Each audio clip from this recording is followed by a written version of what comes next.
Welcome to Truthful Manipulation. In a world where truth is bent, facts are framed, and influence is too often used without conscience, this podcast stands for something different. I'm Dave Kelsey, along with H. Daniel Mujahid, and together we expose manipulation, defend integrity, and help you see clearly in a world determined to confuse you. Welcome back to Truthful Manipulation Podcast, where we tell the truth, keep our humor, and try not to throw the whole country into a group text argument before lunch. My grandson would say, "It's too late." Already? Somebody somewhere is typing in all caps right now. That's fair. And they are not using punctuation either. That hurts more than all the caps.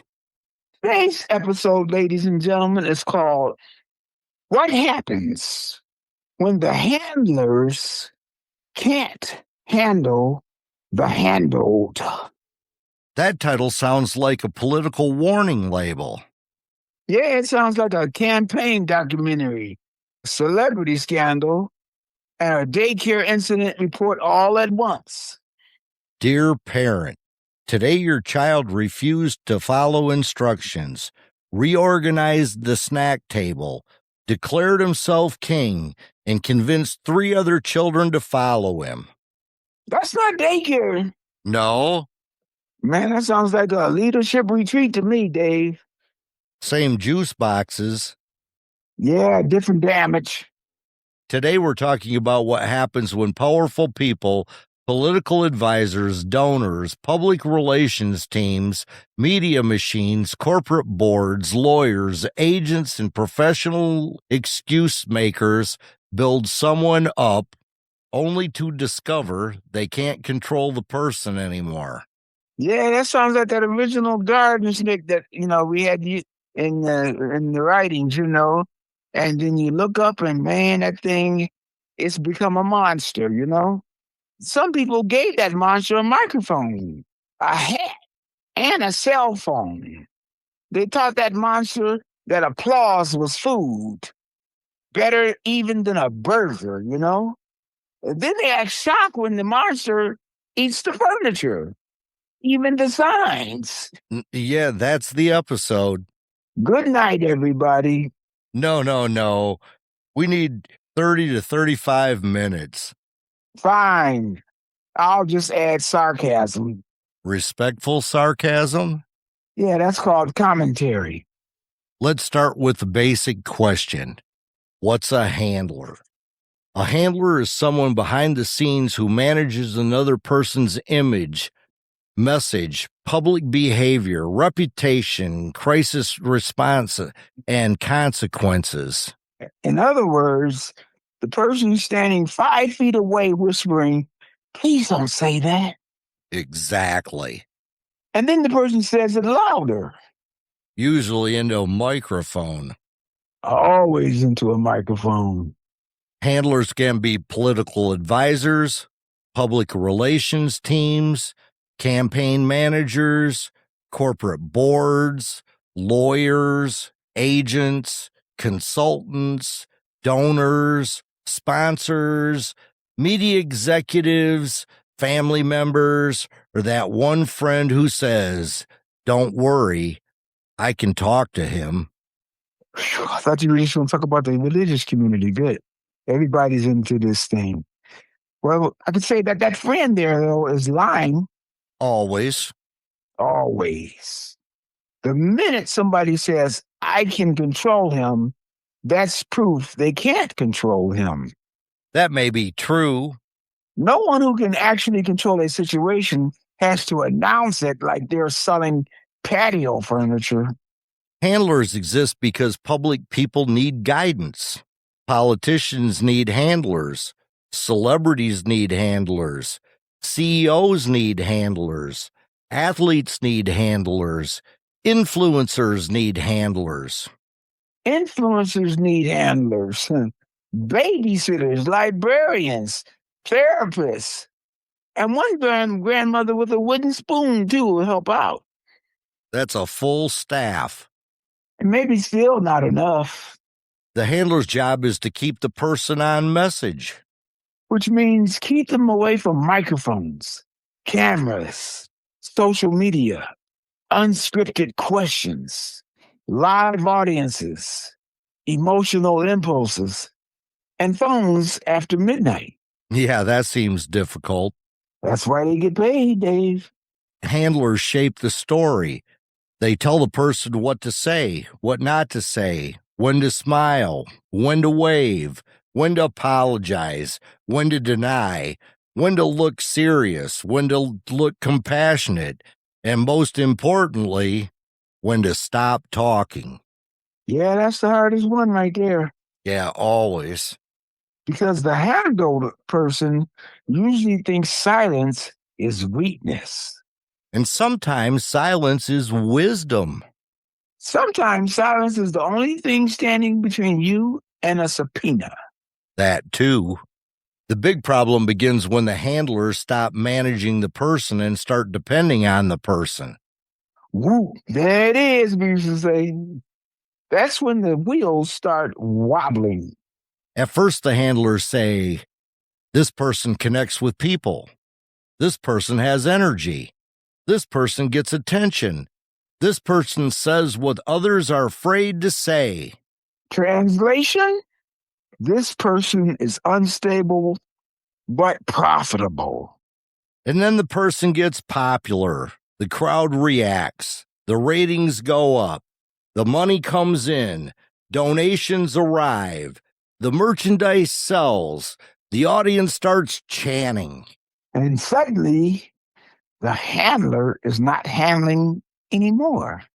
No. They are hostage with a headset. The handled becomes the brand.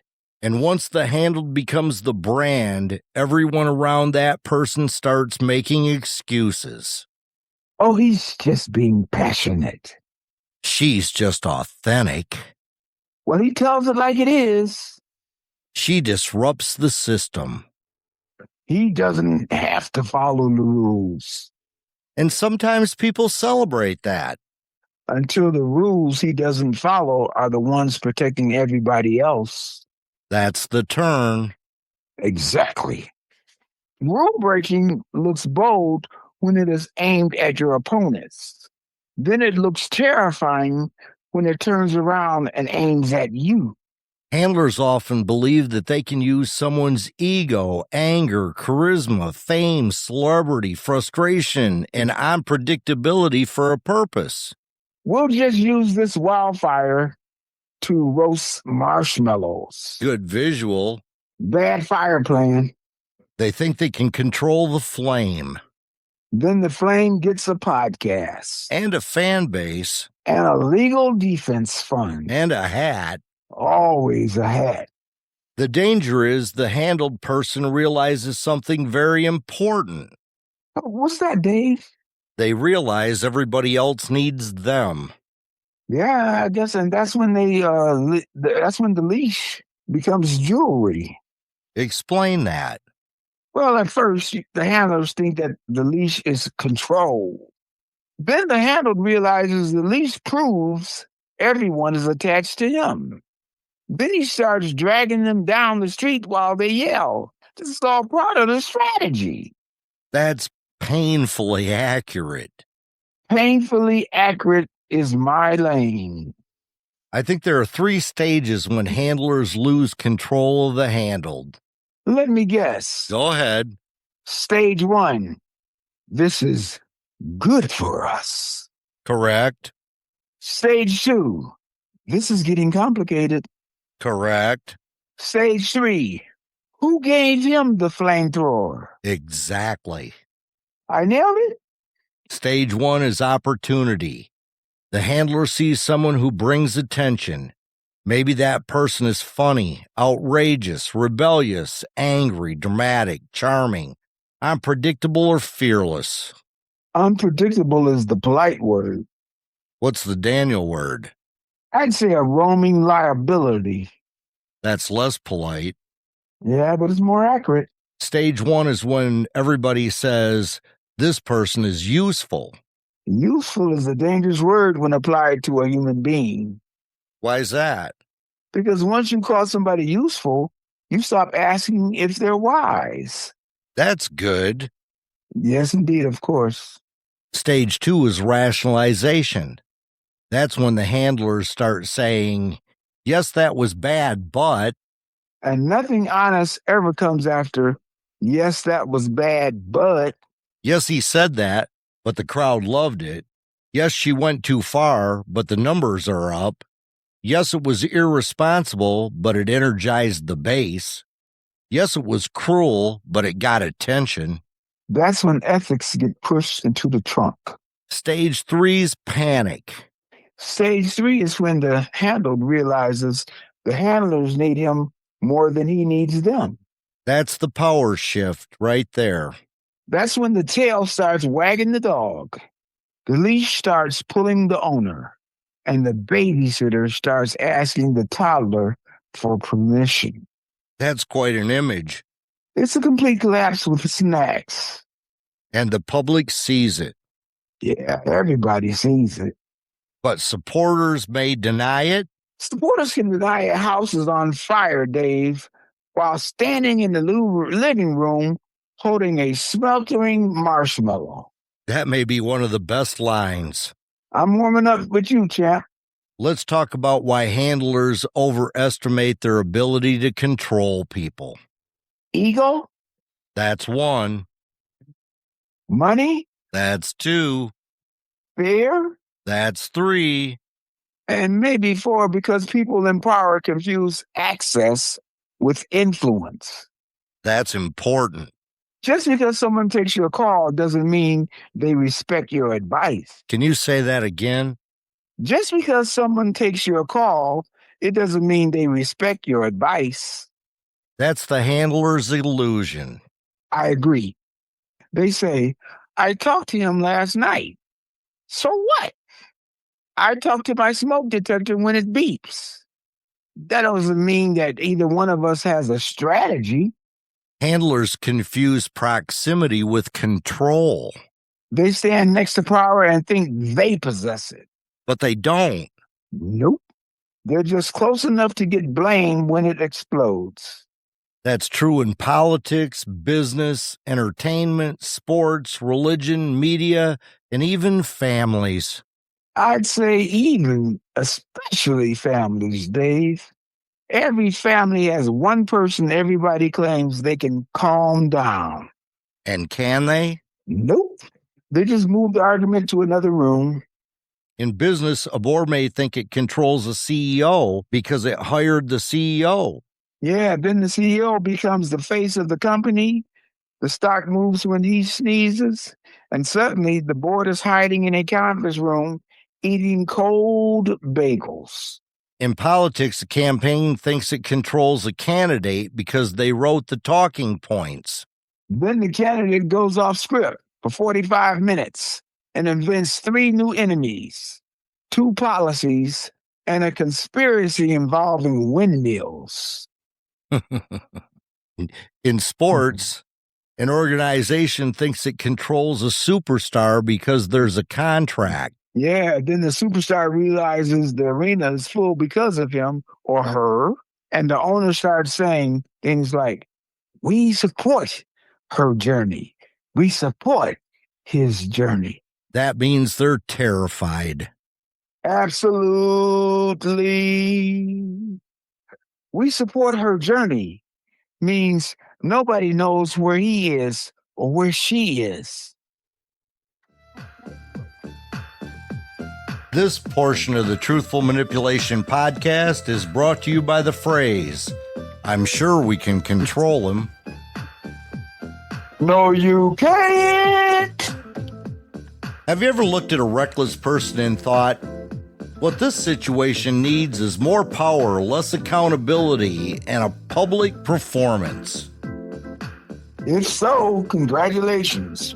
You may already work in public relations.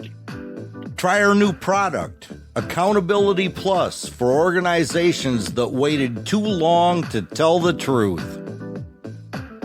Each bottle contains humility, common sense, and a tiny mirror that screams, "You knew better." Side effects may include fewer scandals, better sleep, fewer emergency meetings, and no longer having to say that statement was taken out of context.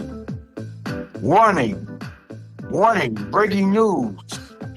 Do not use Accountability Plus if your entire strategy depends on denial, distraction, and one guy yelling on cable news.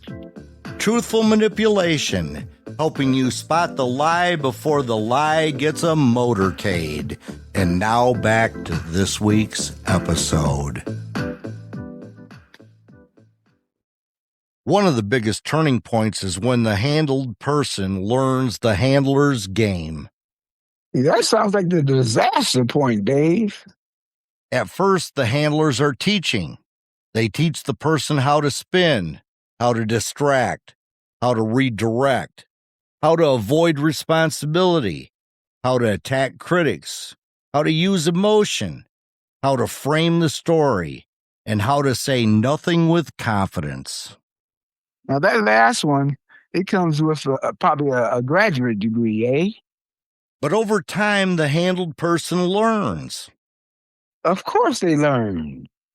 You handed them the playbook, the microphone, the applause meter, and the emergency escape phrase.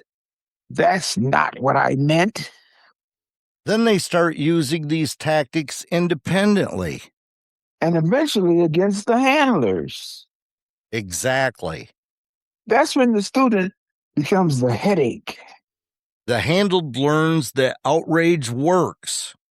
So they create more outrage. They learn that denial works. So they deny everything, including the lunch menu. They learn that attacking the messenger works. So everybody becomes the messenger. They learn the crowd enjoys conflict. So they become a walking bonfire. They learn that apologies can be delayed, softened, outsourced, or avoided. Outsourced. Apology is my favorite one. My team regrets that feelings were experienced. That's painfully accurate. Yeah, that's not an apology. That's a napkin with legal perfume. Once the handled person understands that consequences can be managed, they stop fearing consequences. Yeah, that's the point of moral collapse. Right. When people stop fearing consequences, they don't become free. They become dangerous. Because accountability is part of human structure. Yes, indeed. Accountability is the guardrail. Without it, ego drives like it stole a car and the keys. There's another piece here, the public. The public always gets invited late and charged twice. The handled person often builds a direct relationship with the audience. That's when handlers lose sleep. Because the person no longer needs traditional gatekeepers. Social media changed everything. Yes, it did. Before, handlers could just say, "Don't do that interview." Now the handler can roll out of bed, grab a phone, and create a national incident before coffee, locks, or tea. That's true. You ever notice how many crises begin with one person alone with a phone? Too many. In terms of war, human history used to require ships, armies, printing presses, horses, and months of planning. Now all a bad moron needs is a Wi-Fi and a poor impulse control. That's the modern age. Congratulations, civilization. We made the town square portable and emotionally unstable. The direct audience relationship creates a new problem. The handled person can go around the handlers. And even blame the handlers. Yes, they will. They don't want me to tell you the truth. That phrase is powerful. Yeah, very powerful. Sometimes it means somebody is brave.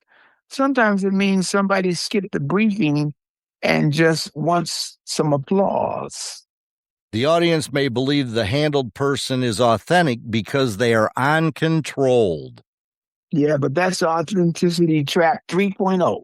Explain that? People confuse unfiltered with honest. That's very good. Unfiltered is not the same as honest. A sewer is unfiltered. It doesn't mean that you should drink it from it. Ooh, that's a strong image. Accurate an image. The public often says, I like the person because nobody controls them. Fine. But here's the real question. If nobody controls you, do you control you? That's the question. That's the whole show, champ. Let's give people a practical list. How do you know when handlers are losing control of the handled? Number one, the cleanup takes longer than the original mistake. Eggs cost more. Gas costs more. Even Uber, Lyft costs more.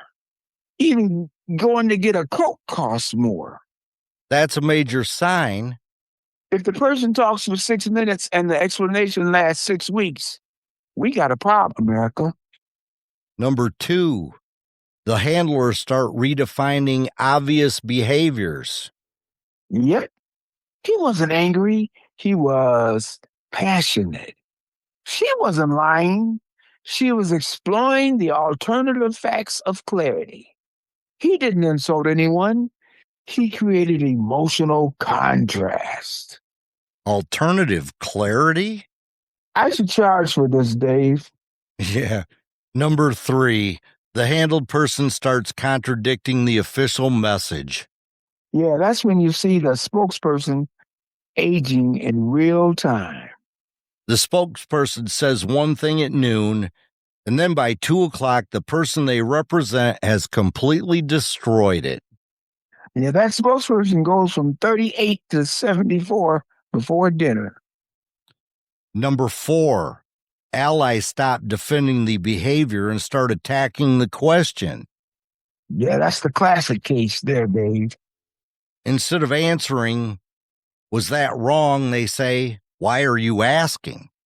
Because it was wrong, Harold. That's why.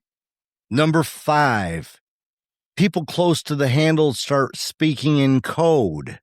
Oh, yeah, esoteric language, sign language even. They say things like, he's evolving, she's processing, we're having internal conversations, we remain committed to the mission. There's a lot of energy right now. Energy is a beautiful word. It can mean enthusiasm, chaos, screaming, or someone threw a chair. That's true.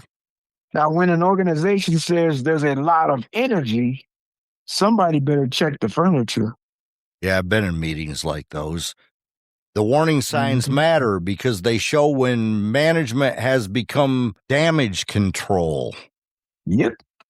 And damage control is not leadership. Nope. Damage control is leadership's bill arriving late with interest, pre-approved, and with billing surcharge add-ons. This portion of the show is brought to you by self-control. Self-control, the ancient technology that prevents you from turning every thought into evidence. Available wherever adults are still trying. Self-control helps you pause before speaking, think before posting, and avoid starting a sentence with, everybody's going to be mad, but... Warning, your ego may resist self-control. That's because your ego enjoys fireworks, applause, and bad decisions with thematic music. Side effects may include better judgment, fewer apologies, stronger relationships, less drama, and not posting at 2:17 in the morning. Ask your conscience if self-control is right for you. Your ego will say, ignore it. And now back to the show. here's the uncomfortable question. Why do people keep protecting somebody they can no longer control? Because they're invested Financially, emotionally, reputationally, politically, socially. Pick a pocket. once people attach themselves to a person, admitting that person is dangerous feels like admitting they were foolish.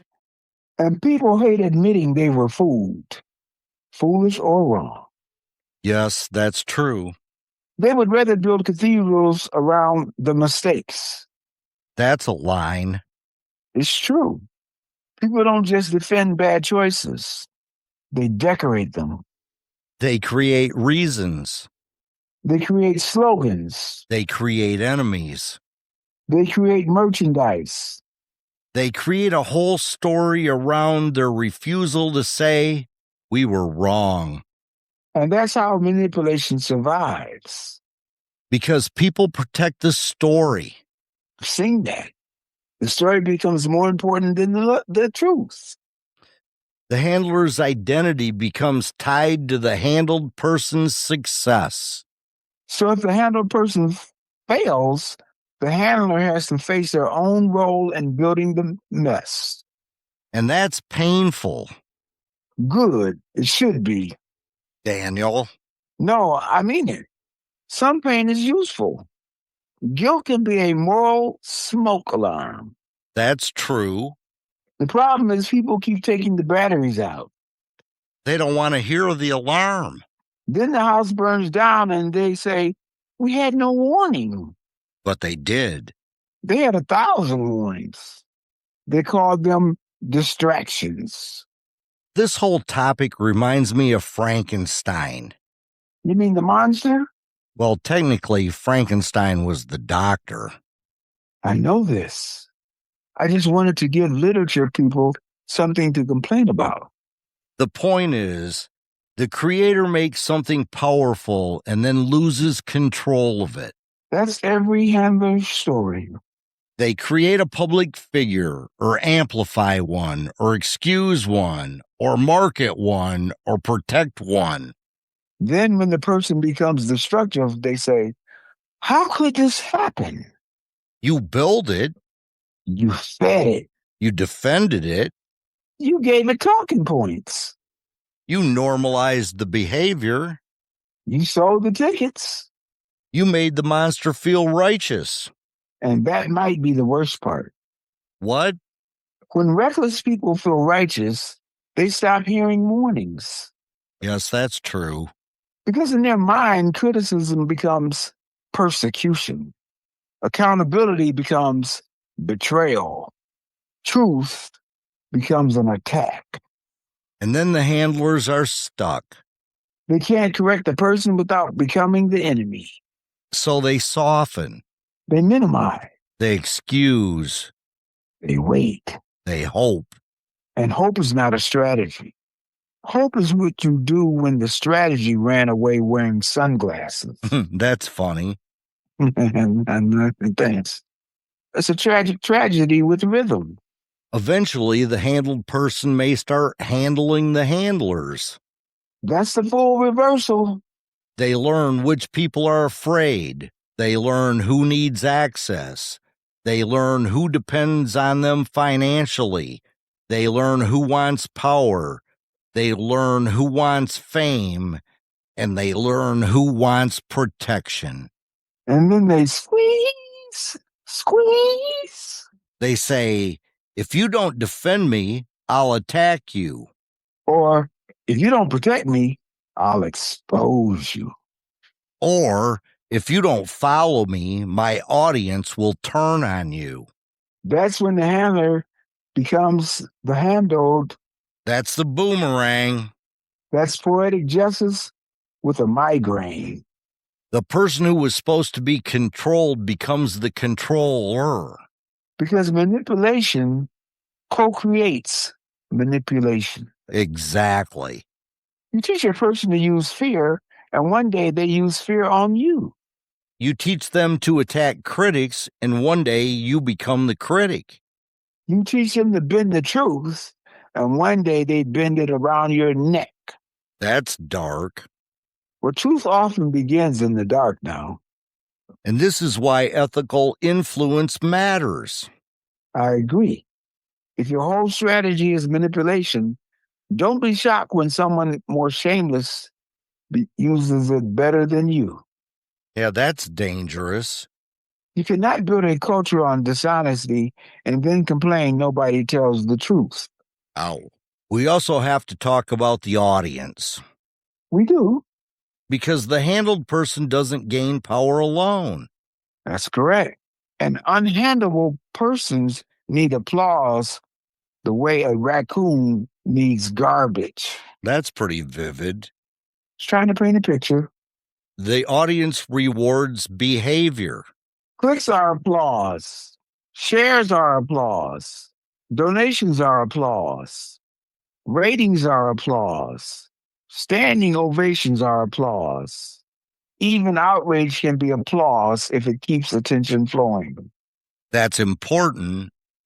The handled person learns from the crowd. If cruelty gets laughs, they get crueler. If lies get loyalty, they lie more. If drama gets attention, they create drama. And if fear gets donations, they manufacture fear. And then everybody says, why are they like this? Because it worked. Yeah, I agree. Stop feeding the bear and acting surprised when the bear keeps visiting. So the audience has a role in accountability. Indeed, it does. The audience has to stop confusing entertainment with leadership. That's a major sentence. Entertainment is not leadership. Charisma is not character. Confidence is not competence. And volume is not truth. Outrage is not courage. Popularity is not wisdom. And being uncontrolled is not the same as being free. That's the heart of the episode. Indeed. Put it on a mug. We should. This episode is sponsored by the Emergency Handler Starter Kit. When your client, your candidate, your CEO, your pastor, your priest, your imam, your rabbi, your CEO, your superstar, your influencer, or your cousin has gone completely off script. Each kit includes 1 prepared statement, 3 bottles of antacid, a fake smile, a laminated card that says no comment, and a comfortable chair for the emergency meeting. Now, the premium version includes a time machine so you can go back and not enable the person in the first place. Order now and receive our bonus booklet. Maybe don't give the flamethrower to the guy who loves fire. Chapter 1. What did you think was going to happen? Chapter 2. Applause is not a moral compass. Chapter 3. Stop calling chaos energy. The Emergency Handler Starter Kit for when your strategy becomes a hostage situation. Available wherever bad decisions are made in conference rooms. Now, back to the show. Now, this is where we need some empathy. Not everyone who protects the handled person is corrupt. That's true. Some are afraid, some are loyal, some are confused, some think they can help, some believe leaving would make things worse. And some are trapped by what they already defended. Yes. That's the slow trap. At first you defend one small thing. Not a big deal. Then another. Just take it out of context. Then another. Well, my grandkids would say, everybody does it. And then. You don't understand the bigger picture. And eventually you defend so much that telling the truth feels like betraying your own past. That's how people become prisoners of their previous excuses. Exactly. And that's why early honesty matters. Because the longer we wait, the more expensive the truth becomes. And truth charges interest. That's good. Yeah, truth is patient. It waits, but it doesn't forgive the bill. So, what should good people do when they realize that the handled person is out of control? First, stop lying for them. That's simple. Not easy, but simple. Second, Stop translating bad behavior into noble language. give examples. Don't call cruelty strength. Don't call lying strategy. Don't call recklessness authenticity. Don't call chaos energy. Don't call fear leadership. And third, Tell the truth before the damage becomes your biography, your biology, and your bibliography. there's also a moment when handlers need to walk away. Yep, That can be hard. it should be hard, but hard is not the same as wrong. When should they walk away? When the person refuses to be corrected, Yes. or when they punish honesty, Yes, again. or when they use loyalty as a leash, That's a big one. when they demand protection but reject accountability. That's an eye opener. How about when their success requires your silence? That one hits hard, doesn't it? Yeah, it should. When their success requires your silence. That's when you're not part of a team anymore. You're part of a cover up. And a walking away may cost you. Truth usually does. You may lose access, money, status, relationships. But if you stay too long, you may lose yourself. That's the real cost right there. I'm in agreement with you. The handler who cannot walk away becomes the handled. And that's the circle. And it closes quietly at first Then loudly. with attorneys And press conferences. and someone saying, "We are disappointed." Which means furious. Always. Here's where we land. A society has to be careful about who it rewards, because when we reward the loudest voice, the cruelest insult, the biggest lie, the sharpest manipulation, the most reckless performance, or the most shameless person in the room, we should not be shocked when the behavior grows. People do more of what works, organizations do more of what pays, leaders do more of what gets applause, and handlers will keep trying to manage the consequences of things they should have challenged at the beginning. Now, that is what you call a real lesson, Dave. The real question is not just, can the handlers handle the handled? The better question is, why did they choose someone who needed that much handling in the first place? I got applause on that. Ba-bam, ba-bam. Because character matters before the crisis. Uh-huh. Truth matters before the scandal. Oh, yeah. Accountability matters before the damage. Go right ahead, my man. Teach. And integrity matters before the person gets power. Especially before. Once someone has power, correcting them becomes harder. That's why you don't hand a toddler a chainsaw and then ask to form a committee. There it is. Oh, yeah, we were waiting for that one. You did. Growth. So what happens when the handlers can't handle the handled? The excuses get louder. The cleanup gets longer. The truth gets smaller. The audience gets manipulated. The handlers become trapped. And eventually the person they thought they were controlling starts controlling them. And then right there, that's when everybody pretends they didn't see it coming. But they They didn't did. smell it. They didn't smell it. They didn't feel it. They didn't hear it. But they did, Daniel. They did. They saw the warning signs. You're right. They just called them ratings Or loyalty. or strategy. Or authenticity. The challenge for all of us is to stop rewarding the unaccountable just because they entertain us. Stop mistaking chaos for courage. Stop mistaking volume for truth.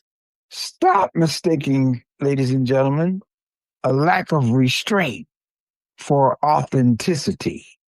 Stop allowing people to build power by breaking trust. Because one day, someday, the handlers won't be able to handle the handled. And the rest of us will be left handling the consequences. This has been Truthful Manipulation Podcast. I'm Dave. And I'm Daniel. Tell the truth. Keep your humor. Watch the handlers. Watch the handled. And for the love of common sense, stop giving flamethrowers to people who think smoke is branding. That's been this week's episode of Truthful Manipulation. You can comment on this week's episode at truthfulmanipulation@gmail.com. Don't forget to like, share, and subscribe at truthfulmanipulation.com. Pick up a copy of our book, Truthful Manipulation, A Roadmap to Live By. It's available on Amazon Books. And we're proud to announce that we've made the top 20 in manipulation podcasts. So pass this on to somebody that you think might be a benefit from it. And thank you for listening this week.